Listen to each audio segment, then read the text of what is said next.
Hermanos, hoy vamos a ver algo muy interesante. Y se encuentra en el libro de los Hechos, capítulo 4, de los versículos 32 al final, y el capítulo 5, del 1 al 11.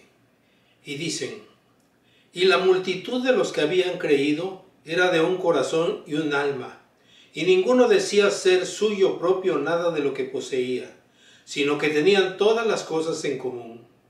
Y con gran poder los apóstoles daban testimonio de la resurrección del Señor Jesús, y abundante gracia era sobre todos ellos.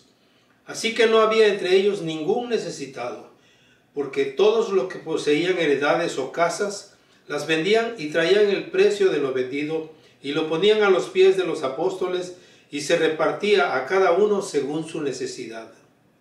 Entonces José, a quien los apóstoles pusieron por sobrenombre Bernabé, que traducido es hijo de consolación, levita, natural de Chipre, como tenía una heredad, la vendió y trajo el precio y lo puso a los pies de los apóstoles.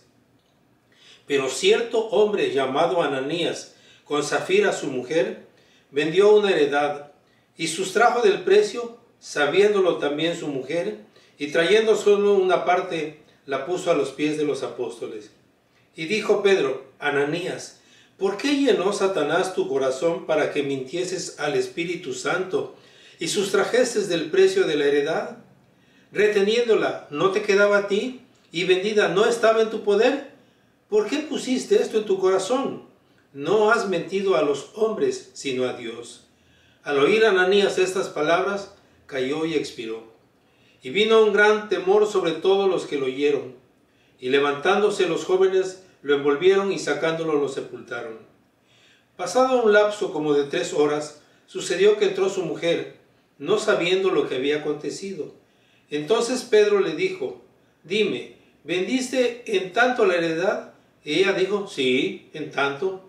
Y Pedro le dijo: ¿por qué convinisteis en tentar al Espíritu del Señor? He aquí, a la puerta, los pies de los que han ido a sepultar a tu marido y te sacarán a ti. Y al instante ella cayó a los pies de él y expiró. Y cuando entraron los jóvenes, la hallaron muerta y la sacaron y la sepultaron junto a su marido. Y vino gran temor sobre toda la iglesia y sobre todos los que oyeron estas cosas. ¿Qué es lo que tenemos aquí? Tenemos el efecto de la predicación de los discípulos sobre la resurrección del Señor. Y el anuncio de que el reino de los cielos ya está aquí. ¿Se acuerdan que ese fue el mensaje primero que mandó el Señor a sus discípulos a que fueran a pregonar por las aldeas cercanas? Vayan y digan: arrepiéntanse porque el reino de los cielos ya ha llegado. ¿Y qué es arrepentirse? Es cambiar de mentalidad. ¿Ibas para allá? No, eso está incorrecto. ¿Ahora dónde quieres ir? Al reino de los cielos. El reino de los cielos está en esta dirección. Entonces tú cambias y te diriges hacia donde está el reino de los cielos. Es lo que en griego le llaman la metanoia, un cambio de mentalidad. Y aquí lo primero que tenemos es cómo ese mensaje ya llega al corazón, a la mente de los primeros cristianos, de esa iglesia naciente, al grado que ellos ponen en práctica el primero y el segundo mandamiento: amar a Dios y amar al prójimo como si fueran o si fuéramos nosotros mismos. Y por lo tanto se deshacen de sus propiedades y la ponen a los pies de los discípulos, esto es, a favor de toda la comunidad de la iglesia naciente. Y es interesante oír lo que dice el el libro de los Hechos, que no había pobres entre ellos. Todos estaban atendidos de sus intereses.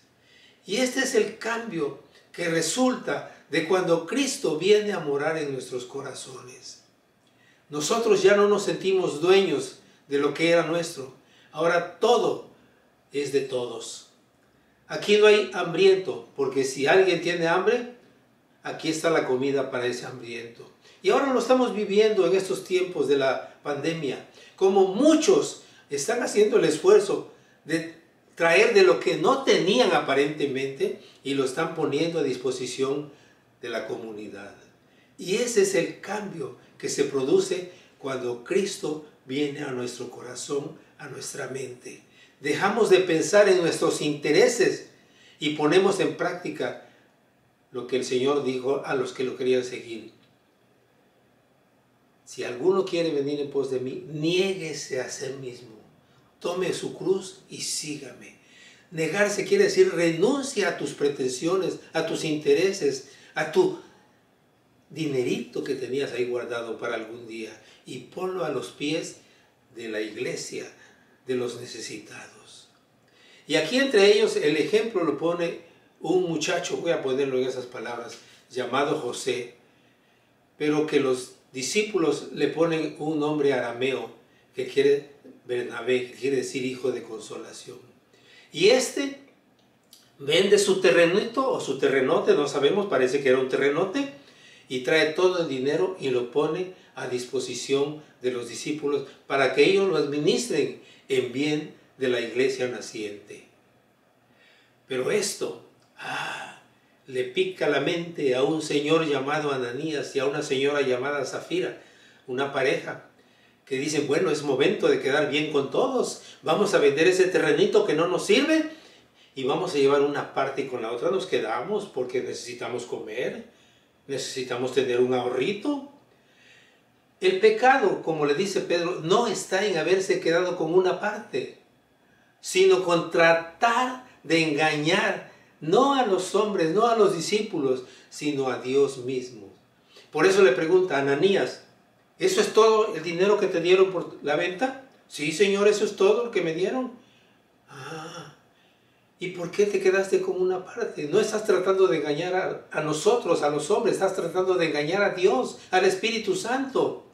Por lo tanto, las consecuencias es un patatús y ahí te me quedas. Y llega al ratito su mujer, pero antes un grupo de jóvenes que siempre los hay muy listos para servir a la comunidad, toman ese cadáver, lo envuelven y lo llevan a sepultar. Porque de acuerdo con la ley hebrea, los muertos no podían quedar insepultos hasta el día siguiente, sino que tenían que ser sepultados el mismo día. Ahora lo entendemos perfectamente, para evitar los posibles contagios por la enfermedad de la que habían muerto. Y entonces tenían que enterrarlos el mismo día. Y entonces se lo llevan a enterrar. Y en ese trámite llega la señora de don Ananías y le pregunta a Pedro, oye, ¿vendieron en tanto la propiedad? Sí, Señor, en tanto la vendimos. ¿Por qué me tratan de engañar a los hombres? Están tratando de engañar a Dios. Mira, ahí vienen llegando los muchachos que llevaron a sepultar a tu marido por andar tratando de mentirle a Dios. Porque, como le dijimos a tu marido, si la vendían y se quedaban con una parte, pero lo decían públicamente, no había pecado en ello. El pecado está en tratar de engañar a Dios y tratar de engañar a la iglesia. Así es que, señora de Ananías, hágale compañía a su marido allá en el cementerio. Ahora, aquí nos queda bien claro que las consecuencias de tratar de engañar a Dios nos llevan a un pecado mortal, a la separación de Dios y de nosotros.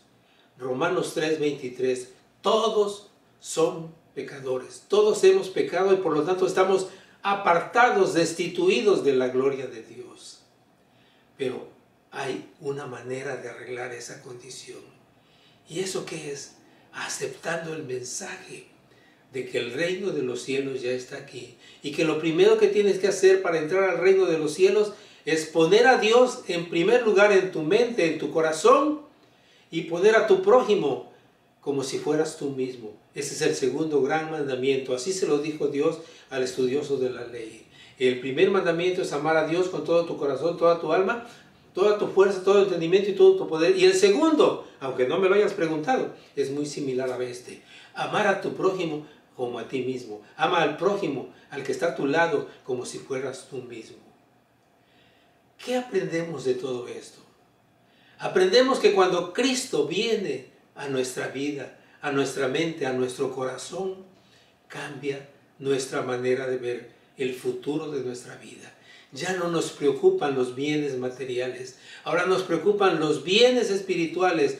Jesús dijo, buscad primeramente el reino de Dios y su justicia, y todo lo demás va a venir solito, va a venir por añadidura.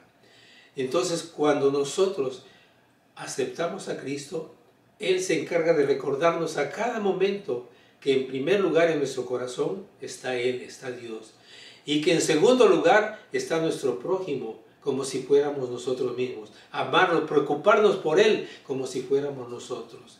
Que nuestros intereses los ponemos en sus manos, los ponemos a sus pies, los ponemos a disposición de la iglesia para que ella lo administre en bien de la comunidad de la iglesia. Pero no andemos haciendo las cosas como Ananías y Zafira para ganar fama, para ser famosos entre la iglesia. Mira, el hermano trajo todo lo que tenía y lo puso a disposición de la iglesia. No es cierto, trajo un pedacito, y si lo reconocemos de esa manera, el que es glorificado es Dios, porque Él no nos está pidiendo que andemos de pordioseros, nos está pidiendo que nos preocupemos por el vecino, por el cercano, por el amigo, por el familiar, como si fuéramos nosotros mismos. Y última cosa, que cuando hagamos algo, no lo hagamos para que nos admiren, hagámoslo todo para su gloria. Como dice San Pablo en 1 Corintios 10:31, y todo lo que hagáis, sea comer o beber o cualquier otra cosa, hagámoslo para la gloria de Dios. Y a mis hermanos, reciban la bendición. Que el amor de Dios, el Padre, la comunión del Espíritu Santo y la gracia de nuestro Señor Jesucristo sea con todos ustedes y con sus familias donde quiera que se encuentren. Amén.